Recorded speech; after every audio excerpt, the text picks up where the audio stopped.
ನಮಸ್ಕಾರ. ಕುಂಭಮೇಳ ಪ್ರಯಾಗ್ರಾಜ್ನಲ್ಲಿ ಕುಂಭಮೇಳ ನಡೀತಾ ಇದೆ. ಎಲ್ಲೆಡೆನೂ ಅದ್ರ ಬಗ್ಗೆ ಚರ್ಚೆ ಆಗ್ತಾ ಇದೆ. ಈ ಕುಂಭಮೇಳ ಅಂದ್ರೆ ಏನು, ಎಲ್ಲಿ ನಡೀತಾ ಇದೆ, ಇದ್ರ ಧಾರ್ಮಿಕ ಹಿನ್ನೆಲೆ ಏನು, ಪೌರಾಣಿಕ ಹಿನ್ನೆಲೆ ಏನು, ವೈಜ್ಞಾನಿಕ ಹಿನ್ನೆಲೆ ಏನು ಅಂತ ತಿಳ್ಕೊಳ್ಳೋಣ. ಬನ್ನಿ ಕುಂಭಕ್ಕೆ ಹೋಗೋಣ. ಭಾರತದ ಪಾಲಿಗೆ ಹೆಮ್ಮೆ, ದಿವ್ಯ ಭಾವನೆ ತರುವ ಮೇಳ ಜನವರಿ 13ರಿಂದ ಫೆಬ್ರವರಿ 26ರವರೆಗೆ ಪ್ರಯಾಗ್ರಾಜ್ನಲ್ಲಿ ನಡೆಯುತ್ತಿದೆ. ಪೌರಾಣಿಕದಲ್ಲಿ ನೋಡಿದಾಗ ಹಿಂದೆ ದೇವತೆಗಳಿಗೂ ಹಾಗೂ ದಾನವರಿಗೂ ಅಮೃತಕ್ಕಾಗಿ ಸಮುದ್ರ ಮಂಥನ ನಡೆಯಿತು. 12 ದಿನಗಳ ಕಾಲ ಅಮೃತ ಮಂಥನ ಮಾಡಿದಾಗ ಅಮೃತದ ಕುಂಭ ದೊರಕಿತು. ದೇವತೆಗಳಿಗೂ ಹಾಗೂ ದಾನವರಿಗೂ ಸಂಘರ್ಷ ನಡೆಯಿತು. ಆ ಸಂದರ್ಭದಲ್ಲಿ 4 ಕಡೆ ಅಮೃತದ ಹನಿಗಳು ಬಿದ್ದವು. ಆ 4 ಸ್ಥಳಗಳೇ ಕುಂಭಮೇಳ ನಡೆಯುವ ಸ್ಥಳಗಳು: ಹರಿದ್ವಾರ, ಪ್ರಯಾಗ್ರಾಜ್, ಉಜ್ಜಯಿನಿ ಹಾಗೂ ನಾಸಿಕ್. 4 ಬಗೆಯ ಕುಂಭಮೇಳಗಳು: ಸಾಮಾನ್ಯ ಕುಂಭಮೇಳ, ಪೂರ್ಣ ಕುಂಭಮೇಳ, ಅರ್ಧ ಕುಂಭಮೇಳ, ಮಹಾಕುಂಭಮೇಳ. 12 ವರ್ಷಗಳಿಗೊಮ್ಮೆ ನಡೆಯುವುದೇ ಮಹಾಕುಂಭಮೇಳ. 12 ವರ್ಷಗಳಿಗೊಮ್ಮೆ ನಡೆಯುವುದೇ ಈ ಪೂರ್ಣ ಕುಂಭಮೇಳ.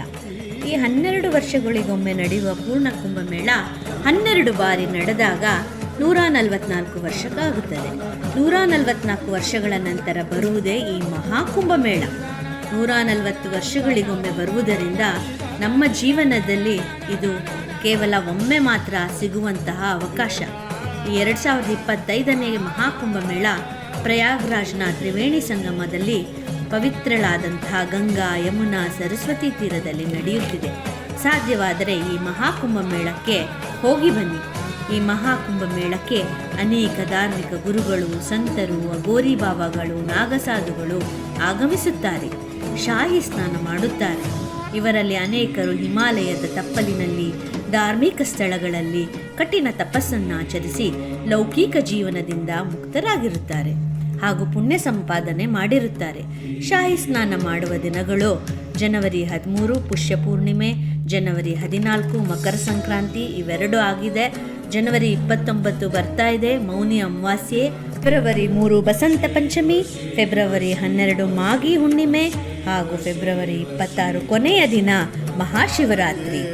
ಈ ಸ್ನಾನಕ್ಕೆ ಶಾಹಿ ಸ್ನಾನ ಅಂತ ಯಾಕೆ ಕರೀತಾರೆ ಅಂದರೆ, ಇಲ್ಲಿ ಈ ನಾಗಸಾಧುಗಳು, ಅಗೋರಿಗಳು, ಧಾರ್ಮಿಕ ಗುರುಗಳು ಇವರೆಲ್ಲ ಸೂರ್ಯೋದಯದ ನಂತರ ಮೊದಲನೇ ಸ್ನಾನ ಮಾಡುತ್ತಾರೆ. ಇವರಲ್ಲಿ ಅನೇಕ ಪುಣ್ಯಗಳು ಇರೋದರಿಂದ ಇವರು ಸ್ನಾನದ ನಂತರ ನಮ್ಮಂತಹ ಸಾಮಾನ್ಯರು ಸ್ನಾನ ಮಾಡಿದಾಗ ನಮಗೆ ಪುಣ್ಯ ಫಲ ದೊರೆಯುತ್ತದೆ ಅನ್ನುವ ಪ್ರತೀತಿ ಇದೆ.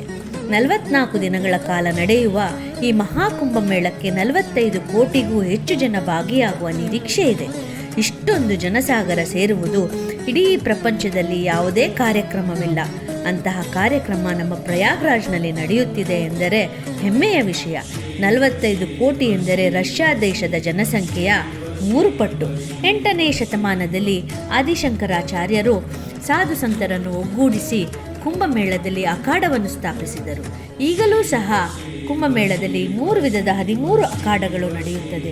ಶೈವ 7, ವೈಷ್ಣವ 3, ಉದಾಸಿ 3. 2017ರಲ್ಲಿ ಯುನೆಸ್ಕೋರವರು ಕುಂಭಮೇಳವನ್ನು ಅಂತಾರಾಷ್ಟ್ರೀಯ ಅಮೂರ್ತ್ಯ ಸಾಂಸ್ಕೃತಿಕ ಪಟ್ಟಿಗೆ ಸೇರಿಸಿರುತ್ತಾರೆ.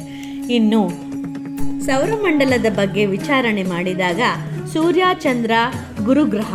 ಇನ್ನು ಸೌರಮಂಡಲದ ಪ್ರಕಾರ ಗುರುಗ್ರಹ ಒಂದು ಸುತ್ತಲು ಎಲ್ಲ ಗ್ರಹಗಳನ್ನು 12 ವರ್ಷ ಬೇಕಾಗುತ್ತದೆ.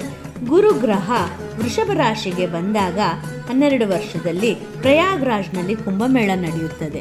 ಈ ಕುಂಭಮೇಳಕ್ಕೆ ಸಾಧ್ಯವಾದರೆ ಎಲ್ಲ ಹೋಗಿ ಬನ್ನಿ, ಶಾಹಿ ಸ್ನಾನ ಮಾಡಿ. ನೀರು ಕೊರೆಯುವ ಚಳಿ 1 ಡಿಗ್ರಿ 2 ಡಿಗ್ರಿ ಇರುತ್ತೆ, ಲೆಕ್ಕಿಸಬೇಡಿ.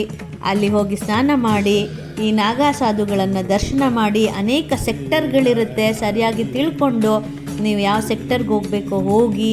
ನನ್ನ ಈ ವಿಡಿಯೋ ನಿಮಗೆ ಇಷ್ಟ ಆಗಿದರೆ ಲೈಕ್ ಮಾಡಿ, ಶೇರ್ ಮಾಡಿ, ಸಬ್ಸ್ಕ್ರೈಬ್ ಮಾಡಿ. ಜೈ ಕುಂಭಮೇಳ. ಹರ್ ಹರ್ ಮಹಾದೇವ್.